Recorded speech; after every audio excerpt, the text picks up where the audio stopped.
నమస్తే, welcome to our channel. Ram Charan Teja daughter పైన వచ్చే ట్రోలింగ్స్ కానివ్వండి, ఫ్యాన్స్ గోలలు కానివ్వండి, రకరకాల వార్తలు కానివ్వండి, దీని గురించి అఫ్కోర్స్ నన్ను కూడా చాలామంది అడిగారు. నేను ఎక్కడ మాట్లాడలేదు. నా డౌట్స్ కూడా నేను క్లారిఫై చేసుకుందాం అనుకుంటున్నాను. నాతో పాటు డాక్టర్ బాలా గారు ఉన్నారు. సార్ నమస్తే. సార్ నమస్తే. నెక్స్ట్ స్టేజ్కి వచ్చేసరికి ఏంటంటే, వీళ్ళ సినిమాలు బాగాలేకపోతే తీసిన డైరెక్టర్లని, అసిస్టెంట్ డైరెక్టర్ని కొడుతున్నారు, తిడుతున్నారు, నువ్వు ఎందుకు మా హీరోతో సరిగ్గా సినిమాలు లేదు. లాస్ట్ స్టేజ్ సినిమా బాగాలేకపోతే డైరెక్ట్ గా హీరోని కూడా కొడతారేమో వచ్చి. ఇది ఫైనల్ స్టేజ్ అట్లా ఉంది కదా పరిస్థితి. జరగచ్చు, అది చెప్పలేము మనం.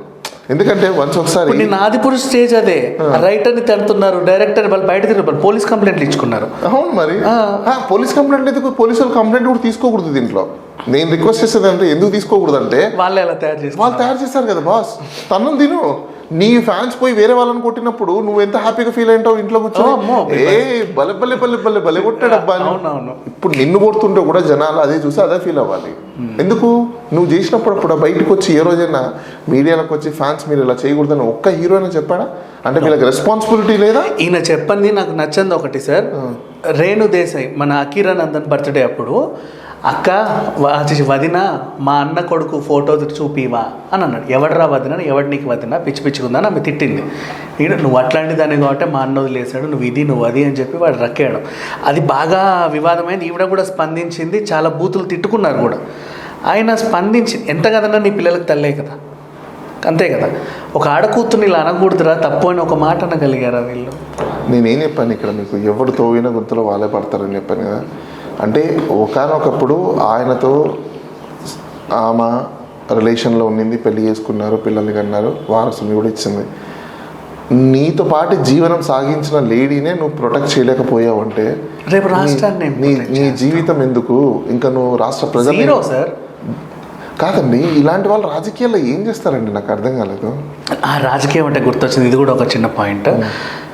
ఎక్కడన్నా ఇప్పుడు మీరు నియోజకవర్గాలకి వెళ్తున్నారు, ఊర్లో బహిరంగ సభ పెడుతున్నారంటే ఆ ఊర్లో మీ పార్టీ క్యాండిడేట్ని కూడా ఎక్కించుకొని, మీకు అండగా ఈయన ఉంటాడు, ఈయనకు అండగా నేను ఉంటాను, మీరు గెలిపించండి, మీరు హాయిగా ఉండండి అనాలి.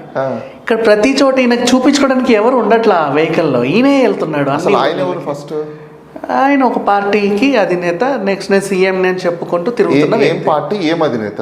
జనసేన పార్టీ. ఎవరు అధినేత? పవన్ కళ్యాణ్ గారు. మొన్న ఎలక్షన్ కమిషన్ ఆఫ్ ఇండియా చెప్పింది అసలు ఆఫీస్ బేరర్స్ లేరు అని చెప్పేసి అధినేతని ఆలన చెప్పుకుంటాడు. ఏమైనా కొన్నాడా పార్టీని? ఏమన్నా ఈ రోజు కూడా వెళ్తున్నాడు సార్ యాత్ర. నిన్న ఒక ఊరు, ఇవాళ ఒక ఊరు, రేపు ఒక ఊరు. ఇదేమన్నా ప్రైవేట్ లిమిటెడ్ కంపెనీనా?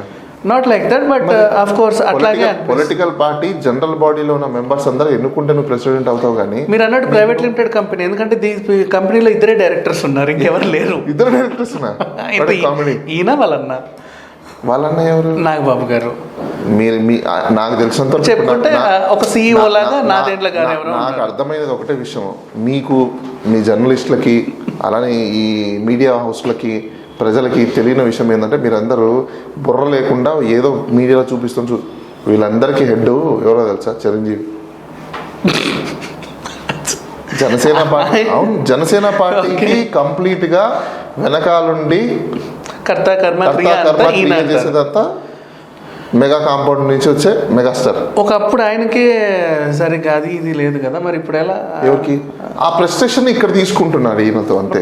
అప్పుడు ఆయన బలయ్యాడు, ఇప్పుడు తమ్ముడు బలవుతున్నాడు. కాదండి బాబోయ్, మీకు అదే అర్థం చేసుకోవట్లేదు. మీరు బలేని మీరు అంటున్నారు, జనాల మీద ఉన్న ఆక్రోశాన్ని వీళ్ళు ఏ విధంగా తీసుకుంటున్నారు అనే దానికి ఇది ఒక నిదర్శనం. అయ్యో అన్నారు, మొహం మీద అన్నారు, నీకు ఓటేయడం రాదు అందుకే నేను ఓడిపోయానని కూడా అన్నాడు. అయిపోయింది, చూసారా? అంటే వీళ్ళు పబ్లిక్ ని ఎవరైనా అడుక్కుంటారు, అన్న ఓటేయండి, అక్క ఓటైనా అడుక్కుంటారు. ఎప్పుడైనా మీరు ఏ లీడర్నైనా చూసారా? అయ్యో కడగాల్సినవన్నీ కడిగారు. ఇట్లా తిట్టిన లీడర్లను మీరు ఎక్కడైనా చూసారా? అసలు ఫస్ట్ ఆఫ్ ఆల్ వీళ్ళని చెప్పులు తీసుకొని రాళ్ళు తీసుకొని తరిమి కొట్టాలి ఫస్ట్ ఆఫ్ ఆల్, ఇలాంటి లీడర్లు వస్తే. కాకపోతే ఇలాంటి సంఘటన ఎందుకు జరగలేదో తెలుసా మీకు? అక్కడికి వచ్చే వాళ్ళందరూ ఓటర్లు కాదండి. అది నిజమేలే, ఓటర్లు కాదు. మీరు ఒకసారి చూడండి, అక్కడ ఎవరిని తీసుకున్నా ప్రతి ఒక్కరి చేతిలో సెల్ ఫోన్ ఉంటుంది, బ్యాక్ కెమెరానో ఫ్రంట్ కెమెరానో ఆన్ అయి ఉంటుంది. కెమెరాలో ఆన్ చేసుకొని పోతుంది. రోడ్ షో ఎందుకు అవుతుంది? పొలిటికల్ మీటింగ్ ఎందుకు అవుతుందండి? అంటే ఇప్పుడు వినకపోయినా ఇంటికి వెళ్ళి 10 సార్లు విందామని టీవీలో వస్తుందిగా. మళ్ళీ వీళ్ళు పెట్టుకోవాల్సిన అవసరం ఏముంది? సింపుల్. ఇది అథెంటిక్ కదా, ఆయన చేతుల మీద తీసుకున్న ఆనందం కాదు, వాళ్ళు అలా ఆన్ చేసుకుని వెళ్ళలేదు. ఎందుకంటే నేను తీసాను చెప్పుకోవడానికి, అంతకు మించి అంటే సైకలాజికల్ డిజార్డర్స్ తప్ప అక్కడికి వచ్చిన వాళ్ళు అంతకు మించి ఏం లేదు. ఓవరాల్గా మన ఫస్ట్ టాపిక్ వచ్చేస్తే నాకు ఇప్పటికీ ఆన్సర్ రాలేదు. వాళ్ళ ఇంట్లో ఒక చిన్న పాప పుడితే ఇదేమన్నా నేషనల్ సబ్జెక్టా? కాదు. దెన్ వై అంత హడావిడి, ఇంత ఇది అంత కేసు పెట్టండి. నేను మీడియా హౌసెస్ మీద కేసు పెట్టండి. Why sir? ఎడిటర్స్ మీద కేసు పెట్టండి. What they have done? they done wrong because it is not a national subject. వీళ్ళు పిలిచారండి, మా ఇంట్లో ఏదో అద్భుతం జరిగింది రండి అంటే, సార్ వాళ్ళ ఇంట్లో ఏదో అద్భుతం జరిగింది అంటే వెళ్ళారు, తప్పే ఉంది. మీరు పని చేయండి, మీరు కూడా అలానే పిలవండి. రాలేదు అంటే మీరు వెళ్ళి కేసు పెట్టండి. ఆర్టికల్ 14ని ఫోర్త్ ఎస్టేట్ వైలేట్ చేసింది. చిరంజీవికి ఒక ప్రిఫరెన్స్ ఇచ్చింది, నాకు ఇంకో ప్రిఫరెన్స్ ఇచ్చింది. ఎడిటర్ పాలసీ ప్రకారము, కోడ్ ఆఫ్ కండక్ట్ ప్రకారం మీడియా అలా చేయకూడదు. సో వీళ్ళు అది బ్రీచ్ చేశారు, ఆర్టికల్ 14ని వైలేట్ చేశారు. వీళ్ళ మీద కేసు పెట్టండి అని చెప్పేసి పోలీస్ స్టేషన్లో కంప్లైంట్ పెట్టండి. అన్ని మీడియా ఎడిటర్స్ల మీద కంప్లైంట్ పెట్టండి, మీడియా హౌసెస్ మీద కంప్లైంట్ పెట్టండి. వాళ్ళు ఎట్లా డిసైడ్ చేస్తారండి అతనే గ్రేట్ అని చెప్పేసి? రాజ్యాంగం అందరికి ఒకటే కదా. మీరు కూడా అదే ఆ ప్రోగ్రామ్ చేయండి, మీరు కూడా పిలవండి. వాళ్ళు రాలేదనుకోండి, పెట్టండి కేసు. అంటే ఇక ఆ రోజు వేరే ఇష్యూస్ ఏం జరగలేదా? ఎందుకు ఇంత కవర్ చేసి? నేను అందుకే ఏమంటున్నా, చివరికి పాల్ గారికి కూడా ఫ్రస్ట్రేషన్ వచ్చింది. నేను అదేనండి నేను చెప్పేది, కేసు పెట్టండి. ఓకే, ఇప్పుడు ఇక్కడ ప్రాబ్లం ఏంటి? విఐపి అనే స్టోరేజ్ కేటగిరీ ఏదైతే ఉందో, ఎక్కడే కానీ కాన్స్టిట్యూషనల్లో there is no VIP protocol. మీ గల విఐపి ప్రోటోకాల్ ఎక్కడైనా ఇస్తే, ఈవెన్ గుడిలో టెంపుల్లో అయినా కూడా you can file a case.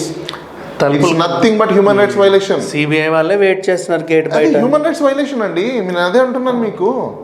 రేపు రండి అంటే రేపు వస్తున్నారు, నాకు తీరిక లేదు రేపు ఆన్సర్ చెప్తా అంటే రేపు వస్తున్నారు.